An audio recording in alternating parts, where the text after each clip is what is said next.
In 1967, amid the social and political upheavals sweeping Latin America, Gabriel García Márquez published what would become his masterpiece, 100 Years of Solitude. The decade was marked by dictatorships, revolutions, and a continent searching for its identity. Latin American literature was experiencing the so-called boom, as authors like Vargas Llosa, Cortázar, and Fuentes brought the richness and pain of our history to the world stage. It was in this context that Macondo emerged, the imaginary village that would encapsulate centuries of glory and tragedy in Latin America. Márquez drew inspiration from his hometown of Aracataca, Colombia, and his family's oral traditions to craft a novel that blends historical realism with poetic magic. The book follows the saga of the Buendía family across 7 generations, chronicling the birth, rise, and destruction of Macondo. Each character, trapped in cycles of repetition, carries a destiny of solitude that returns like a curse. More than just a narrative, the novel is a mirror of the human condition, the struggle against forgetting, the weight of passion, the violence of history, and the fragility of memory. Reading 100 Years of Solitude is to dive into a circular time where the past returns and the future is already written, a book that speaks of Colombia, yet also of all of us. Before we continue, please like this video, share it with someone who seeks deep reflections, and comment below what you already know or what you'd like to understand about 100 Years of Solitude. And don't forget to subscribe to the channel and hit the bell to keep walking this journey with us. The story begins with a couple who carry both the weight of guilt and the desire to start anew, José Arcadio Buendía and Úrsula Iguarán. Bound by a marriage that risked incest, they are forced to leave their homeland after José Arcadio kills Prudencio Aguilar in a duel. It is during this flight that José Arcadio envisions a new place, a space free from persecution and memory. Guided by dreams and omens, he decides to found a village deep in the jungle. He names it Macondo. Isolated, surrounded by rivers and forests, the town is born as a refuge, almost a paradise. But like every earthly paradise, it already carries within it the omen of its fall. In its early years, Macondo seems to exist in balance. Yet José Arcadio Buendía's restless spirit finds no peace. Fascinated by the gypsies' visits and the wonders they bring, magnets, lenses, mirrors, inventions that seem magical, he plunges into experiments, always guided by the almost mythical presence of Melquiades, the gypsy who embodies both the mystery of science and the power of memory. While José Arcadio loses himself in makeshift laboratories, trying to decipher the secrets of the universe, Úrsula becomes the foundation of the household. She cares for the family, manages daily life, and shields the town from the consequences of her husband's obsession. She is the one who upholds order as her husband sinks deeper into intellectual solitude. From this union come the first Buendías, and even in them we already glimpse the marks of a repetitive fate. José Arcadio, the eldest son, is defined by physical strength and impulse. Aureliano, by contrast, grows up introspective, bearing from an early age the melancholy and sensitivity that will later turn him into the kernel of future wars. And Amaranta, their daughter, chooses the path of renunciation, vowing never to surrender to love. Macondo at first appears as a village sheltered from the world, a pure creation. But every gesture of the Buendías reveals that the seed of tragedy has already been planted. The curse of incest, the burden of obsession, and the cycle of solitude begin to take root from the very first days. And perhaps this is the novel's first great reflection. Is everything we create, families, cities, even dreams, already marked by its own destruction? Or is it we ourselves, through unconscious repetitions, who condemn the future to relive the pains of the past? As Macondo grows, its inhabitants stop living only among the fantasies brought by the gypsies. The town now confronts the harsh realities of politics and war. It is in this setting that the most emblematic figure of the family emerges, Aureliano Buendía, the second child of José Arcadio and Ursula. From a quiet, observant boy, Aureliano transforms into a man whose eyes carry endless melancholy. When the winds of civil war between liberals and conservatives reach Macondo, he is drawn into taking a stand.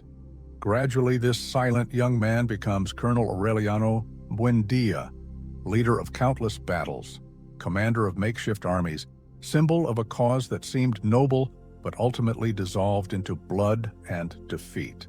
For years, the colonel fights endless wars, proclaiming revolutions, signing treaties soon to be broken, always returning to the same solitude. His journey becomes legend. The man who fought in 32 civil wars and won none. A hero who was never truly a hero. A symbol of the failure of politics in a fragmented country. When he returns to Macondo, Aureliano no longer finds meaning in public life. He retreats into the silence of his workshop, where he crafts tiny golden fish. Melted down and recast endlessly, these fish become the perfect image of his existence. Repetitive, futile, condemned to begin again at the same point. Meanwhile, the family continues its cycle of excesses and passions. His older brother, José Arcadio, returns transformed into a crude man, surrounded by rumors and brute strength. His presence contrasts sharply with the colonel's introspection, and together they represent two forms of solitude, one surrendered to instinct, the other imprisoned by memory. Macondo, in this period, begins to lose the innocence of its early years. Politics invades the town, bringing both hope and division. But what endures through all the battles and defeats is the mark of the Buendía lineage. Every apparent victory hides a new form of solitude. Every grand gesture reveals its emptiness in the end. Here, Márquez invites us to reflect. How often in our own history do we confuse struggle with meaning, power with redemption? The colonel's fate seems to whisper that no external war can fill the inner void. Perhaps the true battle is always against the solitude that dwells within us.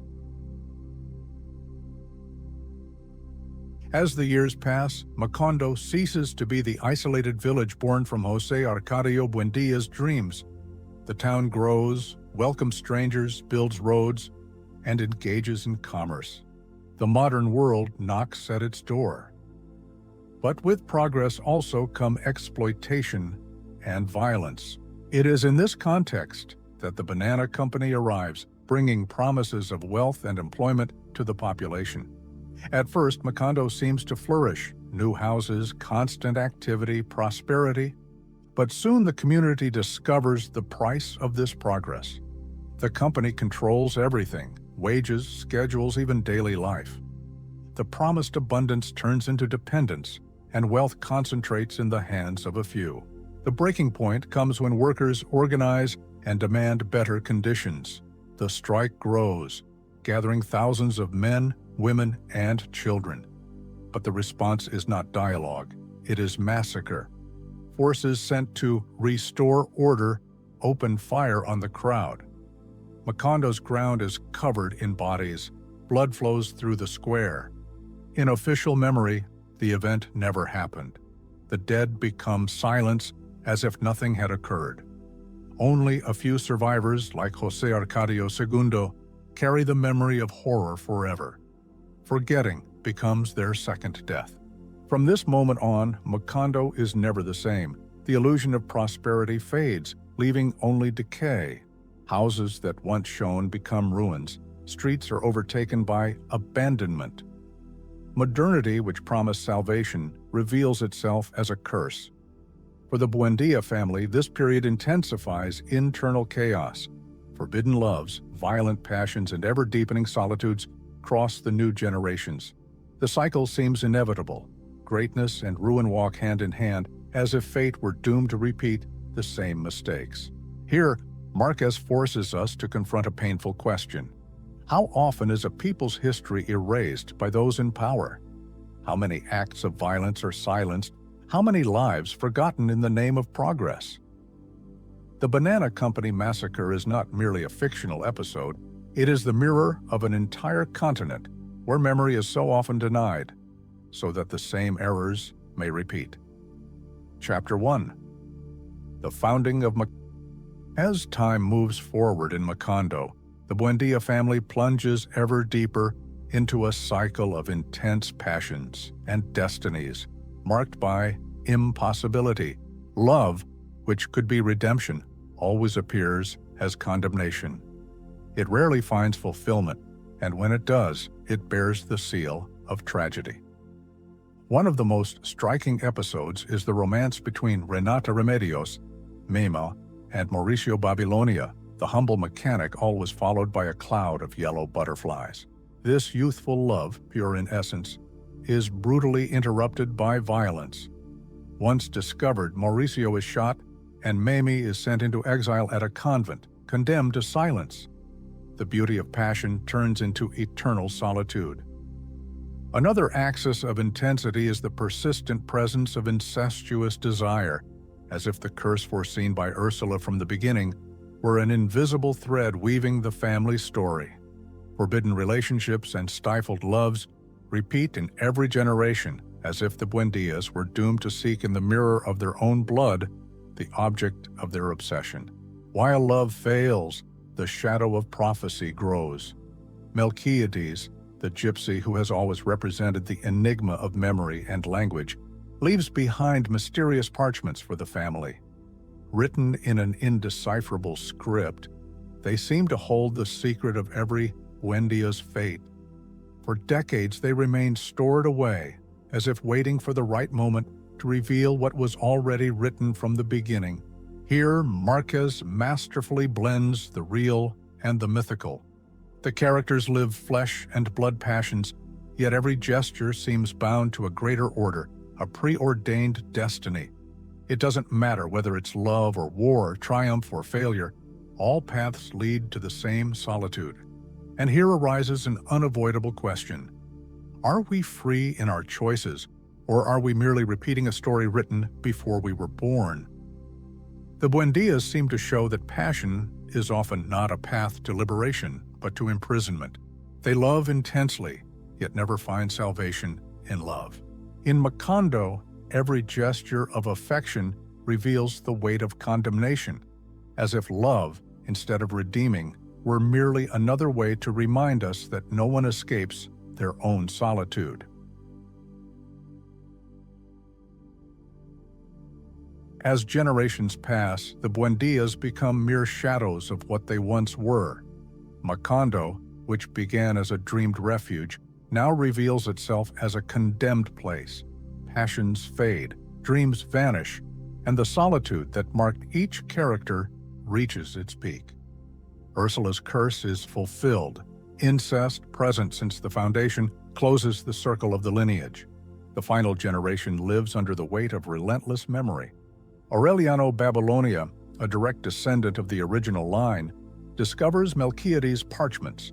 In them, he finds every story, every secret, every mistake already recorded, as if written before it ever happened. The revelation is devastating. The family's destiny was never free. History, at last, fulfills itself. To understand what is written is also to understand the inevitability of destruction. Macondo, silent and indifferent, awaits its end. The town that once breathed dreams, wars, loves, and massacres is now merely the frame of a closing tragedy. Houses crumble, streets turn to dust, and the wind carries away the memory of the Buendías. All that remains is the memory inscribed in the parchments, witness that repetition and solitude were, from the very beginning, an inexorable fate. Márquez leaves us with a final reflection. Human greatness and life's fragility always walk side by side. We create, love, fight, and forget. But time, relentless, returns us to what we are and what we failed to become. In 100 years of solitude, Every human gesture is portrayed with beauty and melancholy, reminding us that despite our will, we may always be trapped in history's cycles, repeating errors and facing inevitable solitude. And so, the saga of the Buendía family comes to an end, taking Macondo with it and leaving the reader with a question that echoes beyond the final page. Are we the authors of our destiny, or merely actors in a story already written? Macondo no longer exists. Only the echo of footsteps remains, the whisper of trees, the gleam of objects that once belonged to the Buendías. Every house, every street, every stone holds memories no one can touch anymore, except those who read with an attentive heart. The family's saga is also ours. We are José Arcadios chasing the impossible, Aurelianos fighting battles no one sees, Amarantas refusing love out of fear of pain. Each of us carries within the silent repetition of mistakes and triumphs, the melancholy of loves that never reach completion, the weight of stories that shape us before we even understand them. And yet, there is beauty in the cycle. Memory, however fragile, connects us. Solitude, however intense, reminds us that to live is to feel. Time, which consumes everything, also reveals. Every gesture, every choice, every passion leaves a mark that defies oblivion. When we close 100 years of solitude, we realize that Macondo is more than a village, more than a family. It is a mirror of humanity, a reflection of our struggles, our desires, and our inevitable solitudes. To read Márquez is to cross generations in minutes, to understand that we are simultaneously creators and victims of our own cycles. And the final question, gentle and painful, lingers in the air. If everything repeats, if fate seems already drawn, is it still worth living, loving, erring, and beginning again?